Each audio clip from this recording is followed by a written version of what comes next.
Everybody, this is Dream, and today we have an interesting 6-game slate.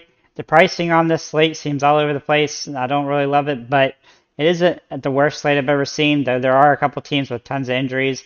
My game picks today are Orlando, Atlanta, Cleveland, Pelicans, Boston, and then the Clippers. I do think that most of these games look a little bit lopsided. Really, the Orlando-Washington game is probably the closest game on the slate, and then all the other ones are at least a 5-point or more spread. So, but they all have a pretty good scoring aspect, with the exception of the Cleveland-Brooklyn game, which would probably be low scoring.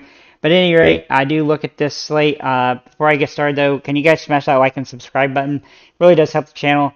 I do have some good picks here, I think. So we're going to start with Trae Young. Trae Young has played extremely well lately. He's been a little bit, he had one bad game, though, against the Spurs. But I look for him to bounce back here. With Murray out, he'll likely have a great option to have a big game here. Bogdanovich for the Hawks also looks in a great spot, especially if he draws a start. You do want to make sure he starts, but he looks like he'll be in a great opportunity here to have a big-time game. He is pretty consistent when he gets a good amount of minutes. He's just been inconsistent on the minutes this season. But I look for him to have a great opportunity here to have a big game.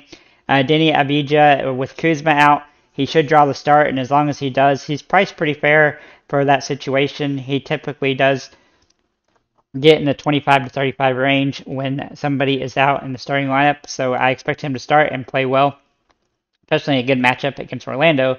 Speaking of Orlando, we're going to look at Wendell Carter Jr. here. Wendell's been playing extremely good lately. He's priced up a little bit, but he's still in a good spot. He's playing about 30 minutes a game and has double-double potential.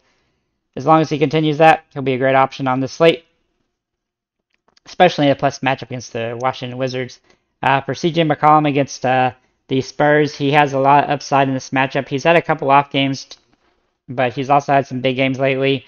And as long as Zion remains out, and as long as he's around $8,000 or less, he's somebody you definitely have to consider. And then Franz Wagner for Orlando. He's also been playing extremely well lately. He just has some good upside here, and he really hadn't had too many floor games lately, and so I really think he's in a great spot to have a good game. He's been playing extremely well for them. So with that said, thank you guys for liking, commenting, subscribing. If you have any comments or questions, feel free to leave them below, and have a nice day, guys.